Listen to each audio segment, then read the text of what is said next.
그때 일단 가져와 보시기 바랍니다. 근데 그 백선 문제 풀고 시간이 있으면 2주 동안 하죠, 백선을? 그러니까 한 장씩 이렇게 해보려고 생각합니다. 자, 31번부터 보겠습니다. 경매 절차가 10단계인데 처음에가 뭐냐면 경매 신청입니다. 경매 신청. 그리고 그 다음이 배당 요구의 종기를 결정해서 공고하고, 그 다음에 매각 준비를 해가지고, 그 다음에 매각 공고를 띄우고, 그 다음에 매각을 실시합니다. 요 매각 실시하는 날을 매각 기일이라고 부르죠. 그리고 나서 이제 일주일 있다가 매각을 허가하게 됩니다. 이렇게. 허가 나면 그 다음에는 허가 났으니까 돈 내야 되겠죠. 대금 납부. 돈 내면 돈을 나눠 가지죠. 배당. 그리고 등기부 정리합니다. 이전 등기. 그 다음에 마지막이 끄집어냅니다. 인도. 이렇게. 점유 인도. 점유 이전하는 걸 인도라고 그러죠. 이렇게. 요 10단계입니다. 요 10단계의 순서를 물어본 게 기출문제에서는 2번 정도 출제됐었어요. 그래서 거기 제일 앞에 보면 경매 신청. 그 다음에 첫 번째 가로 안에 들어갈 것이 뭐냐면 배당 요구의 종기를 결정해서 공고한다. 요거 배자입니다. 그 다음에 매각 준비니까 두 번째 가로 안에 들어갈 것은 동그라미 몇 번이에요? 매각 준비니까 리을번이네요. 요게 리을번. 그 다음에 이제 가로 안에 들어갈 게 매각 공고. 요게 줄임말이에요. 매각 공고가. 정식 명칭은 매각 및 매각 결정기일의 지정 공고 통지예요. 그 중에서 공고란 글자가 제일 중요하기 때문에 공짜를 딴 겁니다. 그래서 쉽게 줄이면 매각 공고. 동그라미 니은번이죠, 니은번? 이게 니은번이고. 이게 아까 기억번인가요? 기억번이죠? 그 다음에 이제 들어가는 절차가 뭐냐면 매각 실시. 몇 번이요? 디귿번. 이렇게. 그러니까 요거 입찰하는 거예요. 그 다음에 이제 허가 받고 이렇게 쭉 가는데 앞에 있는 여기가 조금 순서가 어려워요. 그래서 다 암기할 필요는 없는데 앞에 요 4가지 순서가 뭐냐면 신배준공이에요. 새 배를 준공을 한다는 뜻입니다. 신배준공. 이렇게. 특히 요 3가지 순서가 바뀌면 안 됩니다. 신배준공. 새 배를 준공한다고요. 신배준공. 나머지는 매각을 하고 허가 내고 돈 내고 나눠 가지고 배당, 그 다음에 등기 이전하고 마지막이 끄집어내고 이렇게 되는 거니까 나머지는 이제 상식적으로 쭉 이제 연결이 됩니다. 여기까지가 상식적으로 잘 해결이 안 된 거. 특히 두 번째, 세 번째, 네 번째가. 여기서 정답은 3번입니다. 그 다음에 32번 갑니다. 틀린 것은 했고요. 1번. 배당 요구하냐 또는 안 하냐에 따라서 낙찰자가 인수해야 될 부담이 바뀌는 경우에는 채권자는 배당 요구했던 채권자는 종기가 지난 뒤에는 이를 철회하지 못한다. 한 번 출제가 됐던 내용이죠. 자, 배당 요구의 종기는 언제입니까? 배당 요구 종기. 4번 시험이 나온 거예요. 배당 요구 종기. 법원이 배당 요구해야 될 마지막 날을 알아서 잡는 거예요.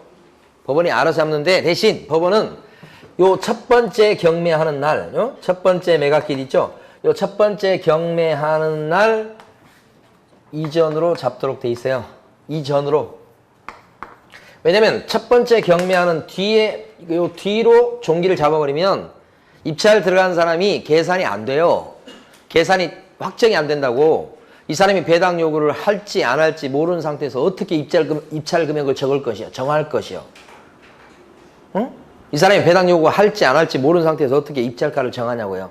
배당 요구 해버리면 입찰가가 올라갈 수 있고 배당 요구 안 하면 입찰가가 떨어지게 돼 있는데 구조가.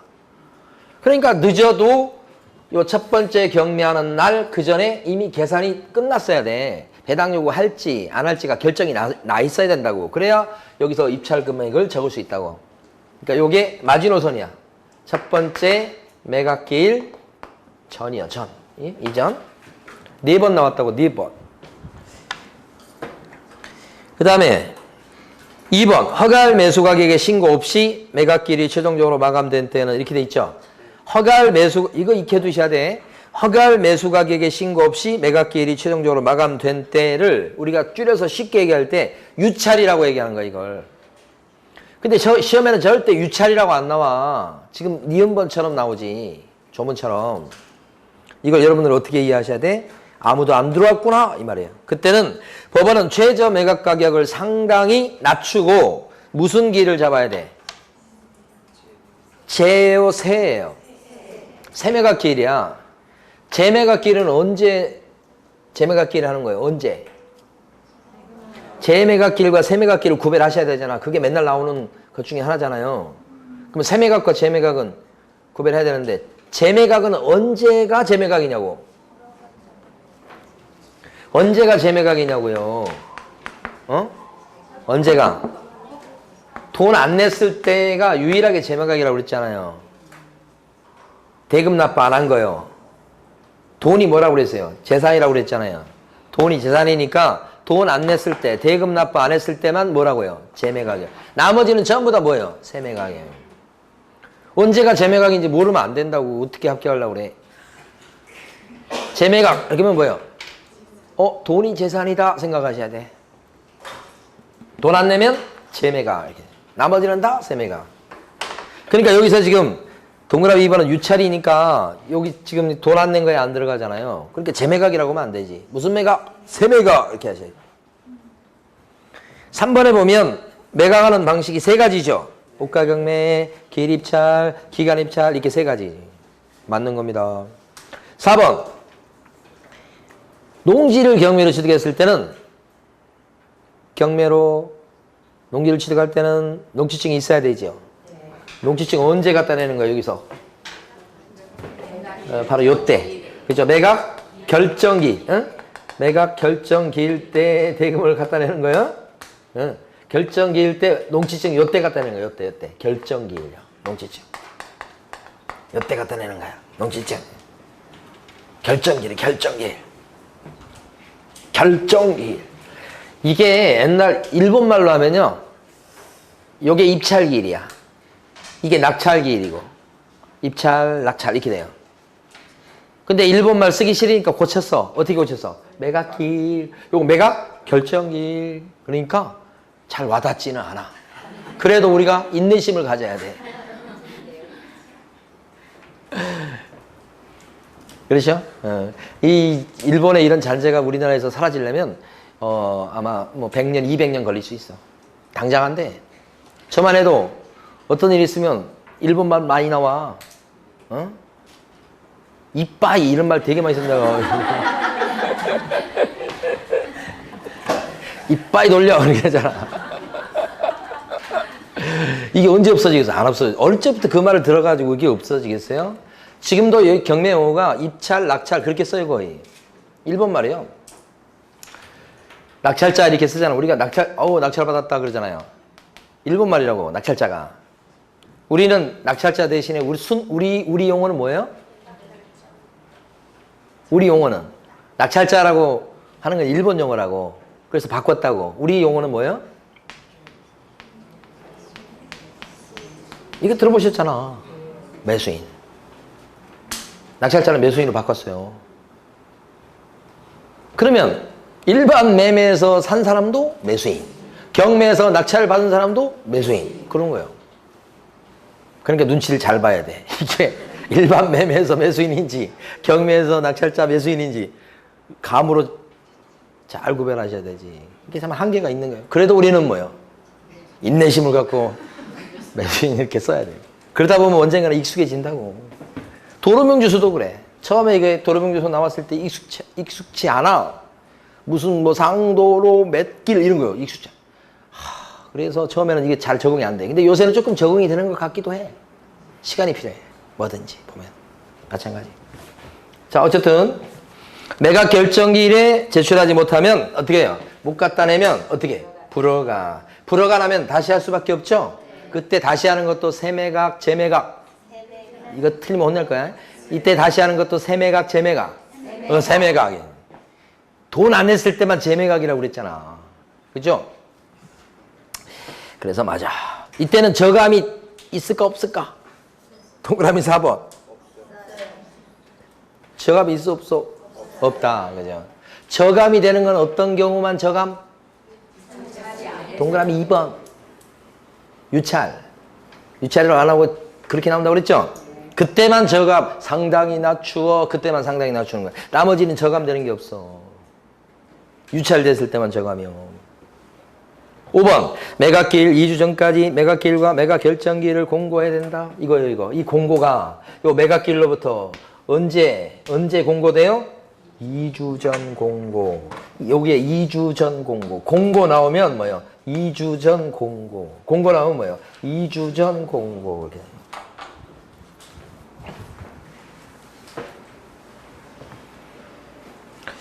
자, 그 다음에 33번 갑니다. 경매 절차에 관해서 설명 중 틀린 것은 1번 기일 입찰에서 매수 신청인은 보증으로, 즉 보증금으로, 그런 취지예요. 보증으로 최저 매각 가격의 10분의 1에 해당하는 금액을 집행관한테 제공해야 되겠다. 입찰 보증금은 10%죠? 10분의 1, 10%를 모를 사람이 없어요. 무엇의 10%인가? 그걸 언제나 물어보는 거예요. 최저 매각 가격의 10%죠? 자기가 쓴 금액인 매수 신청 금액의 10분의 1이 아니죠? 그거 조심하셔야 돼. 10번 이상 나온 거야, 이게 1번이.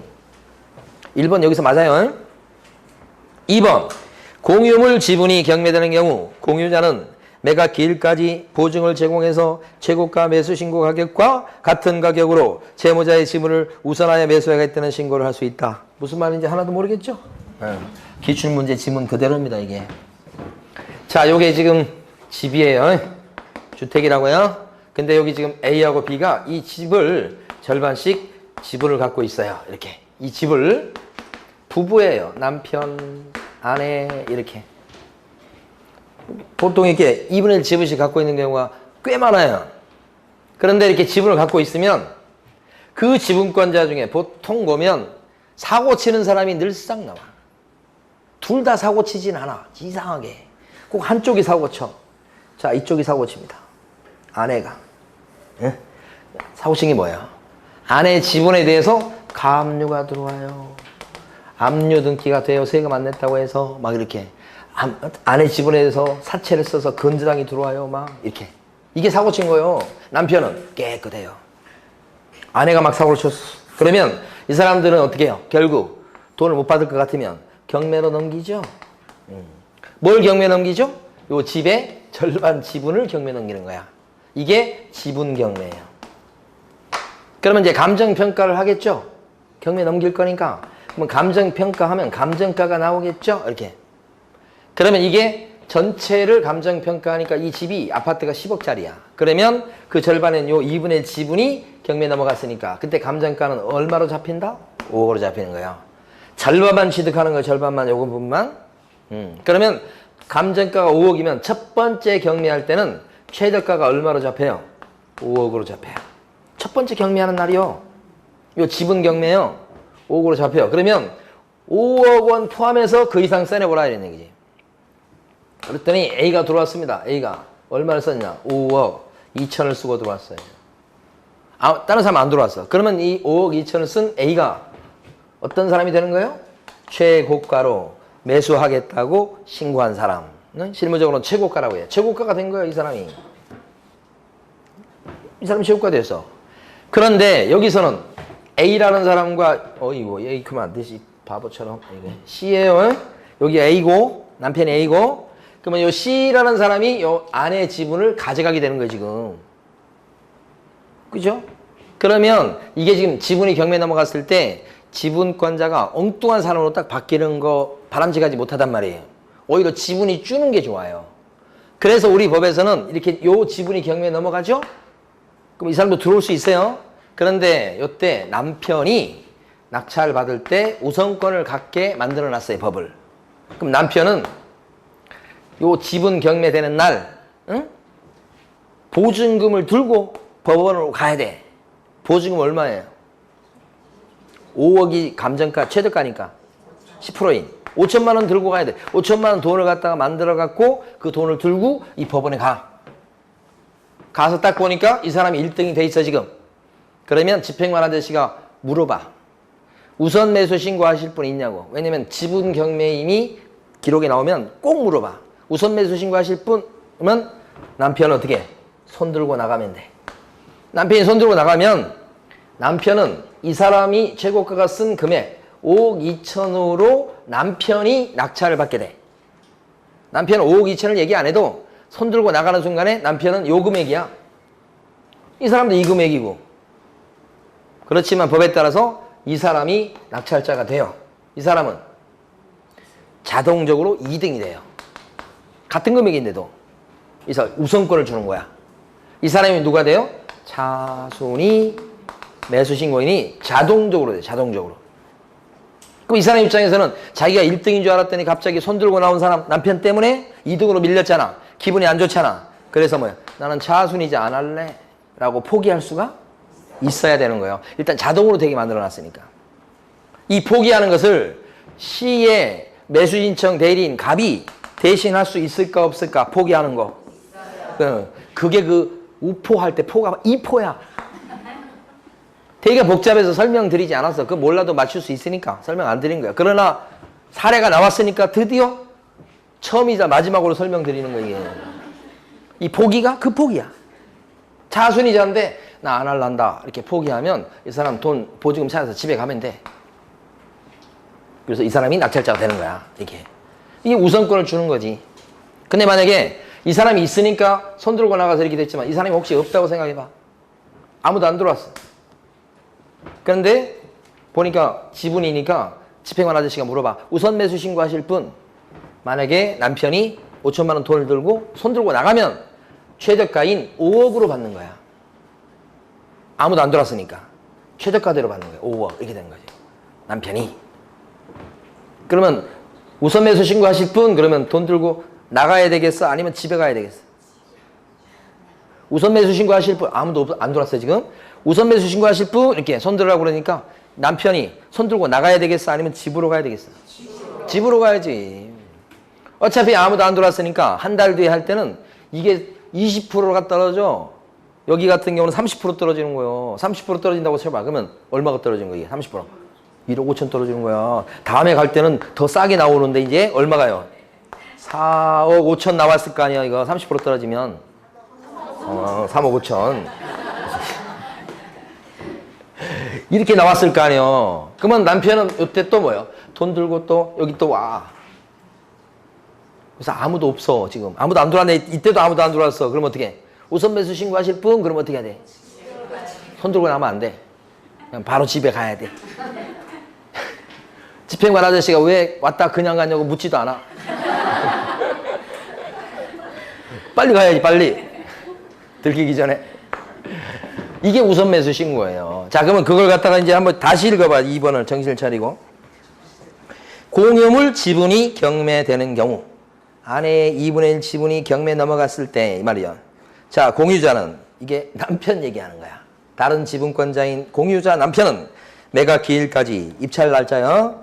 보증을 제공하고 아까 5천만 원 들고 갔었죠? 5천만 원 들고 가서 내면서 최고가 매수 신고 가격과 아까 5억 2천 최고가 매수 신고 가짜가 빠졌네. 최고가 매수 신고 가격과 같은 가격으로 채무자의 지분을 아내 지분 사고친 아내 지분 2분의 1 그 지분을 우선 매수하겠다고 신고할 수가 있다. 이게 우선 매수 신고예요. 이게 조문이에요. 그대로.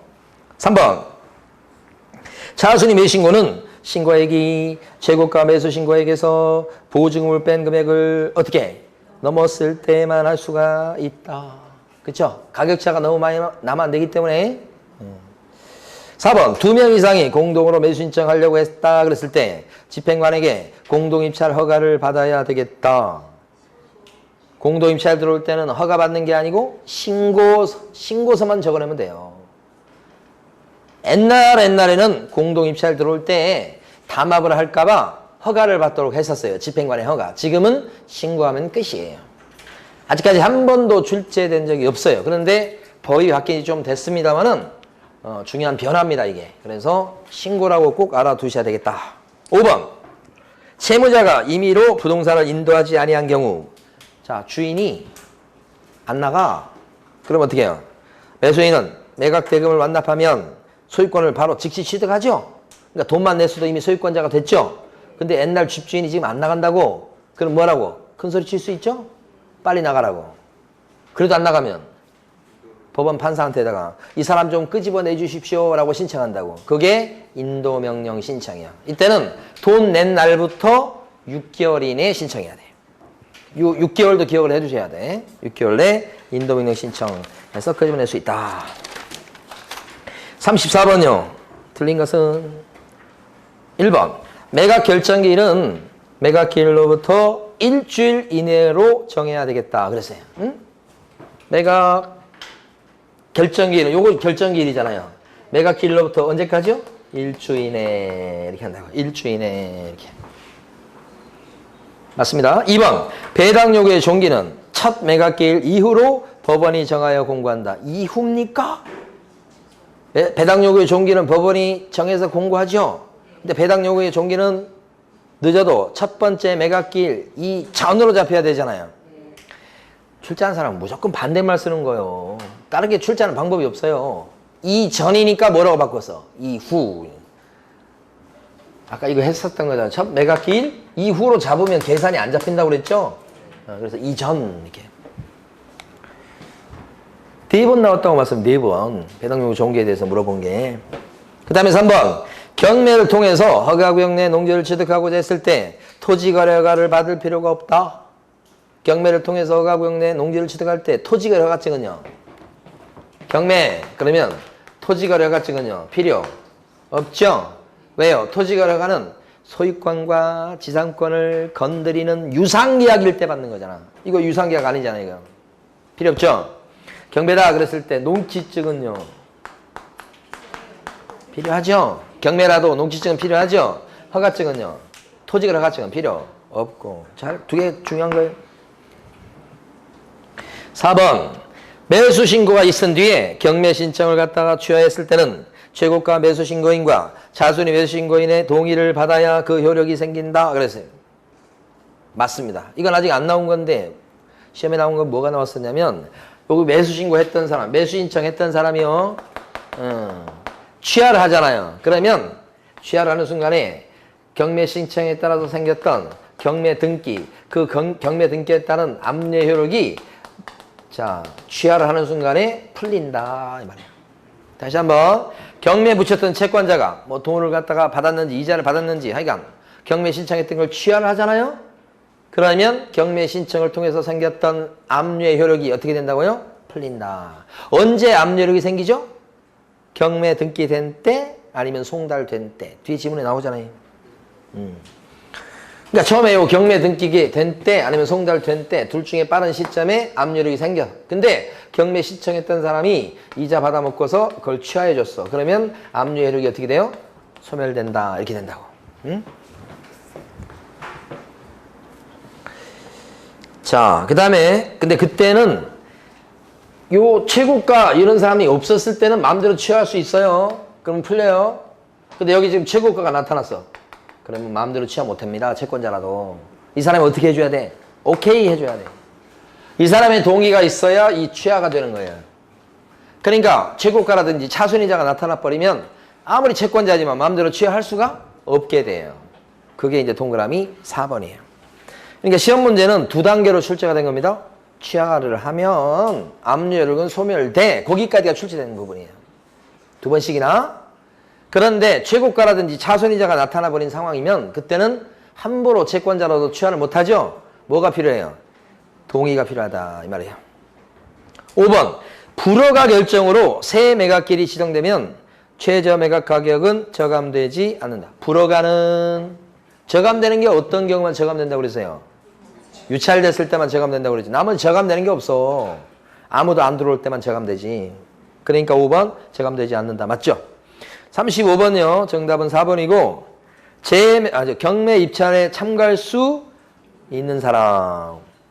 물상보증인은 어떤 사람인지 아시죠? 자기 빚이 아닌데 담보를 제공한 사람입니다. 그러면 이 사람 입장에서는 그 집에 지금 자기가 살고 있기도 하고 뭐 그럴 수 있잖아요. 그럼 자기 재산을 찾을 수 있는 기회는 줘야 됩니다. 그 사람은. 그래서 자기가 낙찰을 받습니다. 그러면 어떻게 됩니까 이거? 물상보증인이 낙찰을 받게 되면 그 채무자의 빚을 대신 갚아준 꼴이죠. 그래서 어떻게 되는 거예요? 구상권 이런 거 들어보셨나요? 그래서 물상보증으로 나중에 구상권 행사할 수 있지. 근데 행사할 수 있다 뿐이지 실제는 그 정도까지 가면 그 채무자가 재산이 있겠어요? 없겠어요? 없어. 그래서 말뿐인 구상권이에요. 실제는. 어쨌든 그렇고. 나머지는 다 들어올 수 없는 사람들입니다. 36번 틀린 것은 1번 이해관계인이 허가결정 또는 불허결정에 대해서 손해를 받은 경우에는 항고할 수 있죠. 언제까지? 일주일 내 항고. 그죠? 허가 결정에 대해서도 항고도 일주일 이내, 불허가에 대한 항고도 뭐요? 일주일 이내죠. 2번 매각 허가 결정에 대한 항고 시 항고 이유를 항고장이나 별도 이유서에 기재해서 제출해야 되겠다 그랬어요. 응? 지금 보니까 이거 처음 들어보죠? 유학재배는 어떤 귀퉁이에 써놓긴 했어요. 근데 처음 보는 거면 맞는 거예요. 이거 갖고 고민하시면 안 돼. 실제 시험에도 보면 아마 처음 보는 지문이 나올 거예요. 분명히. 맞는 거라고 생각하셔야 돼. 틀릴 가능성은 0.00001%예요. 3번 허가 결정에 불복해서 항고하고자 하는 자는 보증금을 공탁해야지. 얼마나? 10%. 뭐의 10%? 최저 매각 가격의 10%가 아니라 매각대금이요. 매각대금이 낙찰가요. 낙찰가의 10%를 갖다가 공탁해야 된다고. 그래서 최근에 동그라미 3번이 많이 나와. 최저가가 아니고 뭐요? 매각대금의 10분의 1이에요. 10%. 4번 매각대금은 법원이 정한 대금 지급 기한 내에 납부해야 되겠다. 맞죠? 언제 돈 냅니까? 법원이 내라고 한 날까지 내야 되죠? 그게 뭐예요? 대금 지급 기한 이렇게 되죠. 5번 허가 결정에 대해서 채무자 또는 소유자가 항고를 갖다가 할 수 있죠. 일주일 내에 해야 되죠. 근데 항고했다가 만약에 판사가 안 받아주고 기각하면 어떻게 돼요? 기각하면 채무자 또는 소유자는 보증의 반환을 청구할 수가 없다. 공탁했던 돈을 갖다가 다 떼입니다. 누가요? 채무자, 소유자가. 그걸 몰수라고 그래요. 몰수. 그러니까 이 몰수시킨다고 돼 있으니까 항고를 갖다 함부로 하면 안 된다는 뜻이죠. 네, 그런 취지가 담겨져 있는 거예요. 5번 지문이 한 번도 나온 적이 없습니다만 유력하게 예상을 해보는 지문입니다. 몰수된다는 거. 채무자 소유자는 전부 몰수입니다. 전부. 한 푼도 1원도 못 돌려받아요. 정답 3번이었고 37번입니다. 옳은 것은 1번 허가 결정이 확정되면 낙찰자 매수인은 법원이 정한 대금 지급기일에 대금을 지급해야 되겠다. 틀렸죠? 왜요? 지급기일이 아니고 이거 4번 나왔어. 4번. 기일이 아니고 뭐예요? 기한. 이것도 바뀐 거죠. 바뀌고 나서 한참 나왔어요. 자, 그 다음에 2번. 경매 개시 결정을 한 부동산에 대해서 다른 강제 경매 신청이 있을 때는 법원은 뒤에 경매 신청을 무조건은 아니고 요건만 갖췄으면 다 받아주는 거야. 그러니까 한 경매 물건인데 그 경매 물건의 경매 등기가 2개, 3개, 2개는 또 흔하고요. 3개, 제가 본 건 5개까지 붙어 있는 것도 봤어요. 한 경매 물건에 경매 등기가 5개까지 붙어 있는 걸 봤다고. 그러니까 경매 신청이 경매 신청이 이루어졌다고 해서 그걸 각하하거나 안 받아주거나 그러지 않아요. 요건만 갖추면 다 등기부상의 경매 등기를 띄워줘요. 2번 틀렸죠? 3번 최선순위, 그러니까 각하하는 게 아니라고 다 받아준다고 경매 등기를. 3번 최선순위의 전세권으로서 가압류채권에 대항할 수 있는 경우는 대항할 수 있다는 얘기가 뭐야 이게? 가압류채권에 대항할 수 있다는 얘기가 뭐야 이게? 앞에 온다는 얘기예요. 빠르다는 얘기예요. 빠르다는 거. 대항할 수 있다는 얘기는 앞에 온다는 얘기예요. 그럼 어떻게 해요? 인수돼야죠. 인수. 앞에 오면. 대항할 수 있으면 인수. 대항할 수 없으면 소멸. 말도 반대말로 하는 것도 아니구만. 대항할 수 있으면 인수. 대항할 수 없으면 소멸. 뭐가 어렵다고 그래? 대항할 수 있으면 살지. 대항 못하면 죽는 거고. 그러니까 거기 최전세권으로서 가압류채권에 대항할 수 있다 그러면 원래 전세권은 사는 거야. 소멸 안 되고 사는 건데 전세권자가 지금 뭐라고 하고 앉아 있어요? 배당 요구. 그때 죽는 거야 이제 드디어. 배당 요구 하니까 난 나갈래요 하니까 그럼 배당에서 받고 나가게 만드는 거지. 그럼 그때는 없어지는 거죠. 그렇죠? 4번 재매각 절차는, 재매각은 언제 이루어진다고 그랬어요? 대금 납부 안 했을 때, 돈 안 냈을 때 재매각이라고 그랬잖아요. 그거 하나 꼭 기억하셔야지. 돈 안 내면 뭐예요? 재매각. 응? 그죠? 그제 어떤 수강생분이 그러더라고. 했는데, 공부를 했는데, 분명히 공부했는데, 며칠만 지나면 그냥 하나도 기억이 안 난다고 하면서 한탄을 하시더라고. 근데, 저도 그래요. 얼마 전에 이제 제가 이제 요새 하는 일이 별로 없어갖고 주로 하는 일이 뭐냐면 애들 학원 가잖아요. 그럼 학원 실어다 주고 데려오고 그게 제 할 일이에요. 그래서 어제 저는 1시, 새벽 1시에 우리 그놈이 스터디 카페에서 공부하다가 늦게 온다고 그래가지고 저보고 가서 모시고 오라고 그래가지고 큰 놈, 중학교 1학년짜리. 그래서 자다가 그냥 어떻게 깨가지고 또 가가지고 모셔오고 그랬어. 근데 둘째 놈을 갖다가 이제 학원 데려다주고 모시고 오는데 이놈이 중간에 내리면서 저보고 학원 가방을 집에 좀 갖다 놓으래. 지금 딴 데 간다고. 그래서 그 학원 가방을 알았어, 나 갖다 놓을게. 그래 놓고 제가 차에서 내리면서 제 집만 챙기고 집에 올라온 거야, 방으로. 그리고 잊어먹었어. 근데 월요일날 이제 얘를 초등학교 데려다 주잖아요? 데려다 주는데, 뒤에 그 가방이 있는 거야. 그때서 제가, 내가 안 가져갔구나 생각이 되더라고. 근데 그 둘째 놈이 저보고 하는 소리가, 아빠가 치매네? 그런 거야.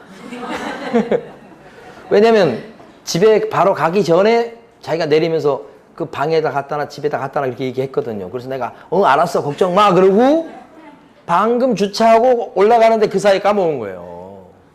그러니까 아빠가 치매네 그러면서 저를 놀리면서 월요일 아침에 학교 가더라고. 금방 까먹는다니까? 기억이 잘 안 나. 그런데 얘 내려주고 이제 학원 가려고 쭉 가는데 보니까 조수석에 뭐가 보여. 신발 주머니야.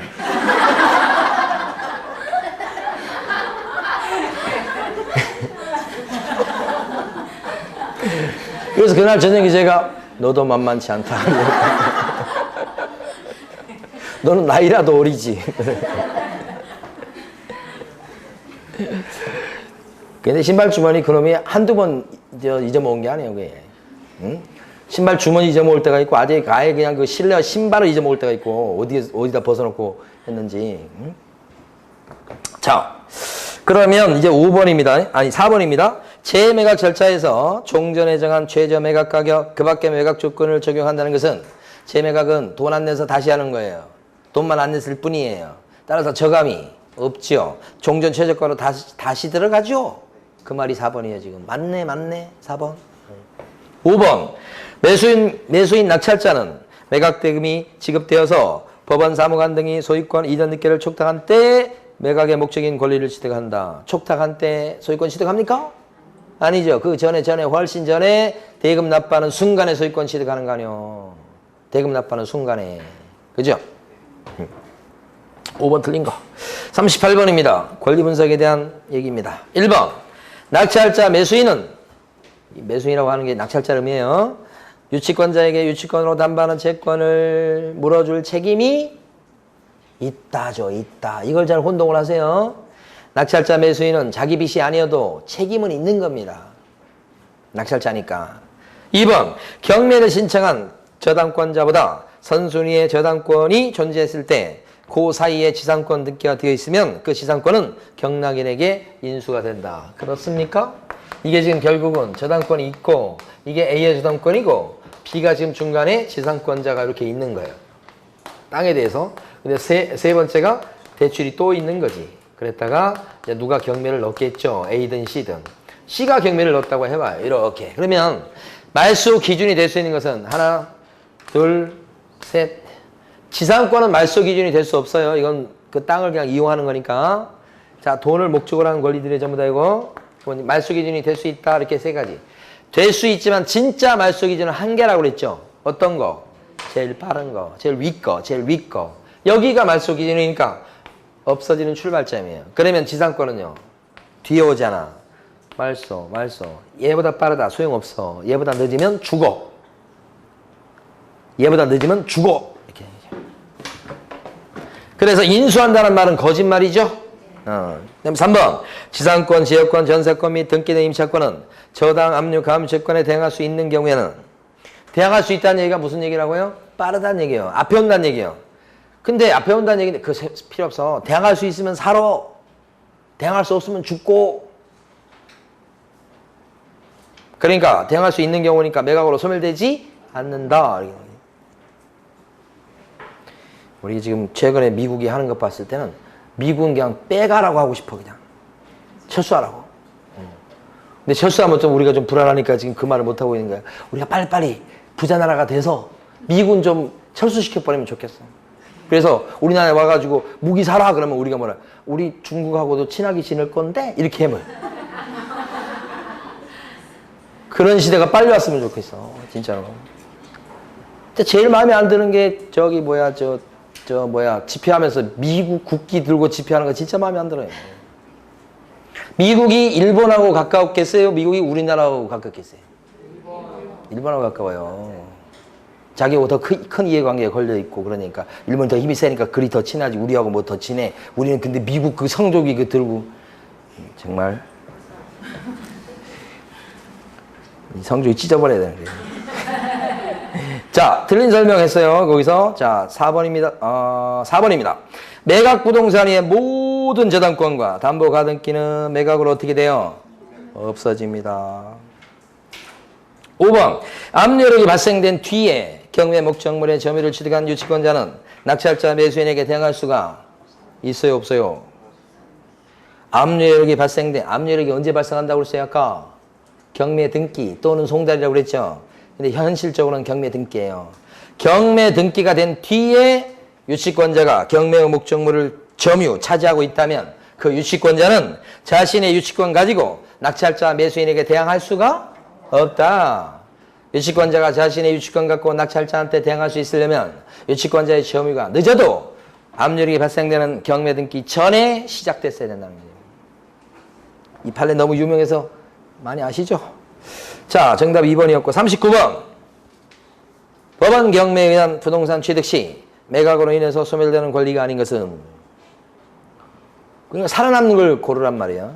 1번은요. 담보 물건 나오면 저당권 생각하시면 돼요. 담보 물건보다 뒤에 오죠, 지상권이. 뒤에 오면 죽고 앞에 오면 살고 이거잖아. 후순위니까 죽어야지. 2번. 경매 신청을 한 2순위 저당권보다 앞선 1순위 저당권. 앞에 오는 저당권이? 그런데 앞에 오는 저당권은 항상 죽는 놈이야. 그러니까 인수되지 않지. 항상 죽는 거 위에 있었잖아. 저당권, 경매 등기, 담보가 등기. 항상 죽는 거잖아, 걔네들은. 경매 끝나면. 3번. 선순위 담보 물건보다 앞에 나왔어. 근데 저당권이 아니고 지상권이니까 살지. 그럼 이 지상권자는 지상권의 전속기간인 30년 계약했으면 30년 동안은 자기 땅인 양 쓸 수 있어. 그는 땅을 낙찰받은 사람은 소유권은 취득했으나 30년 동안은 그 땅에 손도 못 대. 뭐 하려고 받았나 몰라. 4번. 아니 물론 지료는 받을 수 있어요. 땅 사용료는. 그것까지 없다는 건 아니고. 4번. 선순위 권리지만 배당 요구한 전세권. 선순위니까 원래 살아남을 판이죠. 근데 전세권자가 뭐하고 앉아있어? 배당 요구. 그때는 이제 죽는 거야. 배당 요구 했으니까. 5번. 선순위 저당권보다 뒤에 설정된 주택의 인도와 전입신고를 마친 세입자. 뒤에 왔으면 어떻게 해? 죽어야지. 이게 대항력이 없다고 표현하는 거야, 이게. 이게 뭐가 어려워요? 앞에 오면 살고, 뒤에 오면 죽고, 대항할 수 있으면 살고, 대항 못하면 죽고. 세상의 이치하고 똑같잖아요. 예? 자, 그 다음에요. 40번. 마지막 문제. 1번. 부동산에 대한 압류는 채무자에게 경매 개시 결정이 송달된 때 또는 그 결정이 등기된 때 효력이 생긴다. 맞죠? 기출지문이에요. 여러분이 오늘 풀어본 문제의 지문 중에서 거의 90% 이상이 기출지문이에요. 아직까지 출제 안 됐던 거 몇 가지 지문 제가 따로 집어넣는 거 빼고는 다 기출지문이에요. 2번. 기출지문이요. 매수인은 매각 대금을 다 낸 때 매각의 목적인 권리를 취득한다. 그죠? 아까 문제에서 등기 촉탁한 때 취득하는 게 아니고. 그죠? 3번. 재매각 절차에서. 재매각하면 이제 막 느낌이 오죠? 돈 안 낸 거죠? 이때는 종전의 낙찰자 매수인은 돈 안 내고 도망갔잖아요. 따라서 재매각 절차에는 입찰 들어올 수가 없죠. 매수 신청을 할 수가 없으며. 맞아요. 또 어떤 노력을 입습니까? 돈 안 냈기 때문에 걸었던 보증금을 떼이죠. 그래서 그걸 보증금을 돌려줄 것을 요구하지 못한다. 보증금 몰수예요, 이게. 두 가지 불이익이죠, 지금. 4번. 차손이 매수신고인은, 차손이 매수신고는 왜 하는 거예요? 혹시 최고가가 돈 안 내면 내가 대신 돈 내고 받아가려고 미리 예비적으로 신고를 해두는 거죠?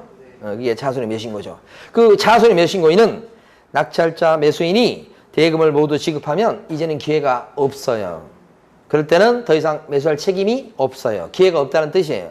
그러면 자기가 차손이 매수신고할 때 법원에 내놨던 보증금을 일단 안 찾아오고 있었으나 최고가 매수인이 대금을 납부하는 순간에 자신한테는 더 이상 기회가 가지 않기 때문에 찾아오지 않았던 보증금을 당장 이제 뭐요? 찾아올 수 있다는 뜻이에요. 그게 4번의 뒤쪽 보증금을 돌려줄 것을 요구할 수가 있다고. 원래 떨어졌으니까 찾아와야 되는데 차손이 매수신고를 하는 바람에 안 찾아오고 놔뒀었던가. 그 돈을 다시 이제 찾아온다 이 말이에요. 5번. 담보 목적이 아닌 최선순위의 소유권 이전 청구권 보존의 가등기는 이렇게 돼 있죠. 가등기의 종류가 두 개인 거 아시죠? 하나가 뭐예요? 담보 가등기가 있고 또 하나가 소유권 이전 청구권 보존의 가등기. 근데 소유권 이전 청구권 가등기라고 공식적으로 쓰긴 합니다. 줄여서 보존의 가등기. 둘 중에서 저당권처럼 돈을 목적으로 하는 가등기는 어떤 거예요? 담보 가등기죠. 그래서 담보 가등기는 말소 기준 역할을 해요. 할 수 있어요. 그러니까 담보 가등기가 1등이야. 그러면 그게 말소 기준이에요. 그러나 보존의 가등기는 말소 기준이 될 수 있나요? 보존의 가등기는 왜 보존의 가등기를 하는 거예요? 돈 받으려고 하는 게 아니라 등기 가져오려고 하는 거잖아요. 담보 가등기는 돈 받으려고 하는 것이잖아요. 그래서 담보 가등기는 말소 기준이 될 수 있어. 보존의 가등기는 안 되지. 그렇다면 자, 가등기예요. 두 번째는 근저당이에요. 세 번째는 경매등기예요. 그런데 가등기를 요걸 딱 알아보니까 소유권을 가져오려고 보전으로 소유권 이전 청구권 가등기였어요. 확인해 보니까. 그러면 말소 기준은 뭐가 되는 거예요? 일단 될 수 있는 것은 얘 될 수 있고 얘 될 수 있는데 얘는 될 수가 없어. 이거니까. 그죠? 근데 진짜 말소 기준은 둘 중에 어떤 거예요? 다른 거. 그럼 여기서부터 없어지기 시작하죠?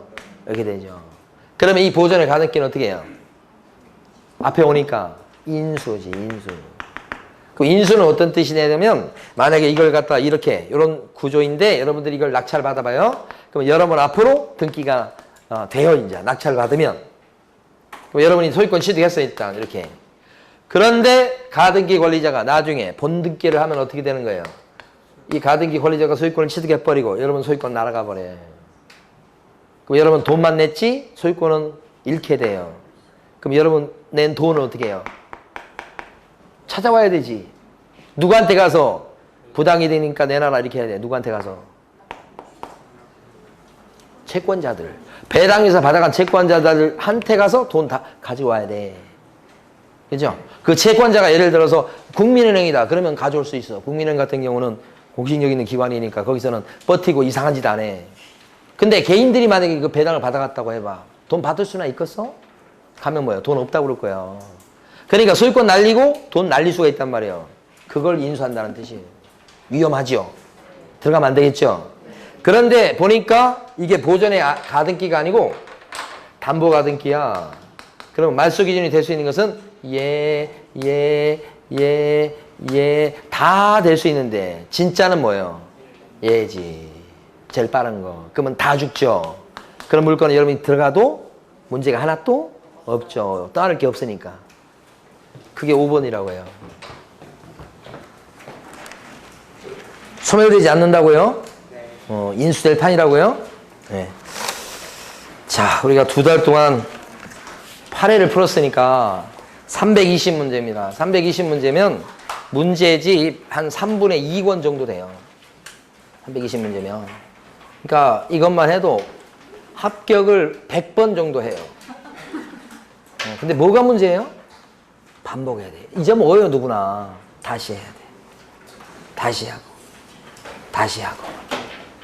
다음 주에 이제 우리 백선 하는 것은 110문제 정도 돼요. 근데 제가 어떻게 문제를 구성했냐면 이 320문제를 화면에 띄워놓고 거기서 지문 하나씩 더 출제 가능성이 높은 지문을 하나씩 해서 한 문제를 만들고 한 문제를 만들고 그랬으니까 320문제를 110문제로 줄인 거예요. 줄인 거예요. 그러니까 다음 주 백산할 때 지금까지 한 번도 안 했던 내용을 하는 게 아니고 했던 내용이에요. 했던 지문이고 다 기출 지문이 여기 나온 지문들이라고. 그것을 다시 하는. 다만 이제 정답을 만들어야 되니까 뭐 맞은 걸 틀린 걸로, 틀린 걸 맞은 걸로 이렇게. 그리고 문제는 거의 대부분 99%가 옳은 것이네요. 옳은 것은. 대부분 틀린 지문들이에요. 그리고 박스 문제가 최소한 3분의 1은 돼요. 110문제 중에. 그래서 시험 문제가 박스 문제가 많이 나올 거예요. 올해 실제 시험도. 그리고 난이도도 지금 예상하기는 우리 중개사법만 놓고 봤을 때 작년 정도의 난이도가 최소한 나와요. 작년보다 어렵게 나왔으면 어렵게 나왔지 쉽게 나오지 않아요. 그래서 백선 문제는 난이도가 우리 여러분들이 본 문제 중에서 최고로 어려워. 그러니까 백선 문제를 가지고 여러분들이 실력을 테스트하려고 생각하면 안 돼. 실력을 다지는 연습용으로 삼아야 돼. 그래서 혹시 이제 어떤 경우가 있을 수 있냐면 막판에 요 특강 들으시면서 이제 그 뭐냐면 요 백선 특강만 이제 또 뭐 이렇게 얘기를 들어갖고 막 그것만 들으려고 오신 분들 요 부분만 이제 뭐 인터넷을 듣거나 그런 분들은 대부분 보면 해마다 보면 좌절을 하세요. 내가 열심히 공부해서 딴 선생님하고 공부를 했는데 거기는 막 80점 나오고 그랬는데 여기 가니까 50점이 안 나와. 그래가지고 막 멘붕에 빠져가지고 어떡하냐고 그런 사람들을 보게 돼요. 그러니까 어렵다는 거예요. 문제 난이도는. 그래서 이거 110문제 요걸 계속 반복해서 보시면 7, 8월 달 요 문제 보는 거하고 똑같은 효과예요. 무슨 말인지 아시겠죠? 자, 수고 많으셨습니다. 네.